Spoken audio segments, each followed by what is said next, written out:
Hello friends, study with Krishna channel में एक बार आपका फिर स्वागत है।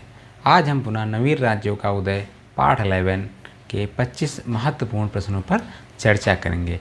तो हमारा पहला प्रश्न है, तथाकथित कुशासन के आधार पर किस गवर्नर जनरल ने मैसूर राज्य के प्रशासन को ले लिया था? ऑप्शंस ए लॉर्ड वेलेस्ली ने, बी लॉर्ड हेस्टिंग्स ने, सी लॉर्ड विलियम बेंटिक ने, डी लॉर्ड हार्डिंग ने। तो इसका सही उत्तर है option C, Lord William Bentinck ने कुशासन के आधार पर मैसूर राज्य के प्रशासन को अपने हाथ में ले लिया था। प्रश्न नंबर 2, लॉर्ड डलहौजी द्वारा अवध का अंग्रेजी राज्य में विलय निम्न में से किस रीत से हुआ? ऑप्शन ए अपहरण की नीति द्वारा, बी युद्ध द्वारा, सी सहायक संधि द्वारा, डी कुप्रशासन के कारण। तो इसका सही उत्तर है ऑप्शन डी, कुप्रशासन के कारण। प्रश्न नंबर 3, निम्नलिखित बंगाल के गवर्नर में से कौन एक तृतीय आंग्ल मैसूर युद्ध से संबंध है? Option A Warren Hasting, B lord Cornwallis, C sir John Shore, D lord William Cavendish Bentinck. तो इसका सही उत्तर है ऑप्शन बी, लॉर्ड कॉर्नवालिस। प्रश्न नंबर 4, तृतीय आंग्ल मराठा युद्ध संबंधित है? ऑप्शन ए सर जॉन शोर से, बी लॉर्ड वेलेस्ली से, सी लॉर्ड हेस्टिंग्स से, D lord William Cavendish Bentinck से। तो इसका सही उत्तर है ऑप्शन सी, लॉर्ड हेस्टिंग्स से। प्रश्न नंबर 5, पानीपत का तीसरा युद्ध कब लड़ा गया? ऑप्शंस ए 14 जनवरी 1760, बी 5 जनवरी 1761, सी 14 जनवरी 1761, डी 5 नवंबर 1556। तो इसका सही उत्तर है ऑप्शन सी, 14 जनवरी 1761 को पानीपत का तीसरा युद्ध लड़ा गया। प्रश्न नंबर 6, औरंगजेब की मृत्यु के समय मराठा नेतृत्व किसके हाथ में था? Options A Sambhaji, B Rajaram, C Jijabai, D Tarabai. तो इस प्रश्न का सही उत्तर है ऑप्शन डी। प्रश्न नंबर 7, निम्नलिखित में से कौन एक मुगल सम्राट द्वारा नियुक्त बंगाल का अंतिम गवर्नर था? Options A Sarfaraz Khan, B Murshid Quli Khan, C Alivardi Khan, D Sujauddin Mohammad Khan.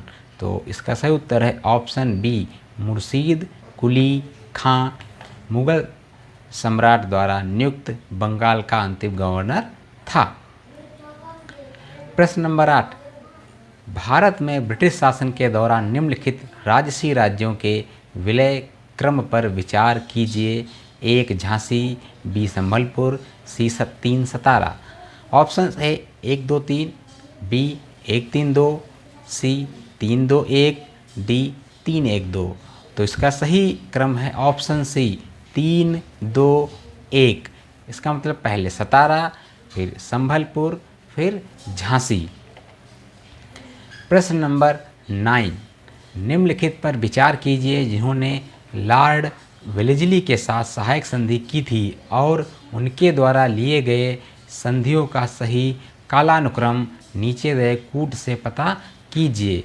1 Hyderabad, 2 Mysore, 3 Awadh, 4 Scindia. Options A 1 2 3 4, B 1 3 4 2, C 4 3 2 1, D 3 2 1 4। तो इसका सही उत्तर है ऑप्शन ए 1 2 3 4, मतलब हैदराबाद, फिर मैसूर, फिर अवध, सबसे बाद में सिंधिया। प्रश्न नंबर 10, शिवाजी के समय शरणोबाद का पद संबंध था? ऑप्शंस ए वित्तीय प्रशासन से, बी न्यायिक प्रशासन से, सी स्थानीय प्रशासन से, डी सैन्य प्रशासन से।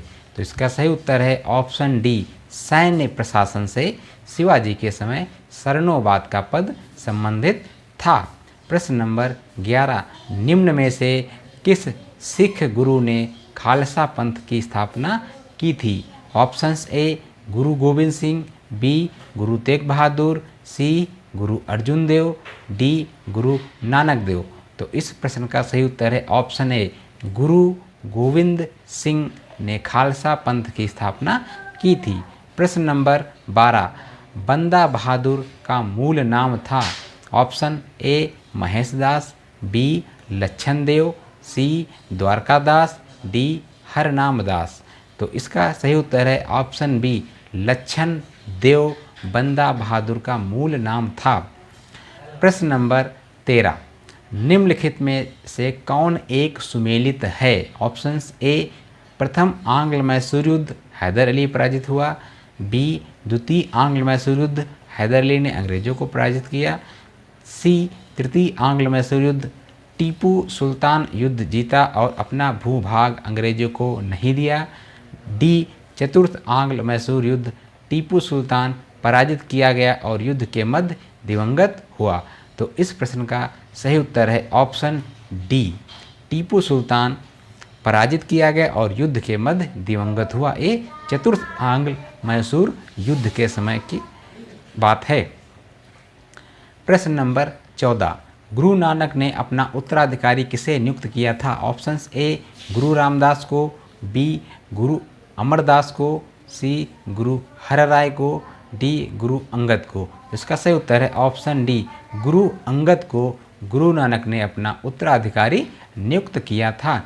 प्रश्न नंबर 15, पटना में किस सिख गुरु का जन्म हुआ था। Option A Nanak, B Tegh Bahadur, C Hargobind, D Gobind Singh. तो इसका सही उत्तर है ऑप्शन डी गोविंद सिंह का जन्म पटना में हुआ था।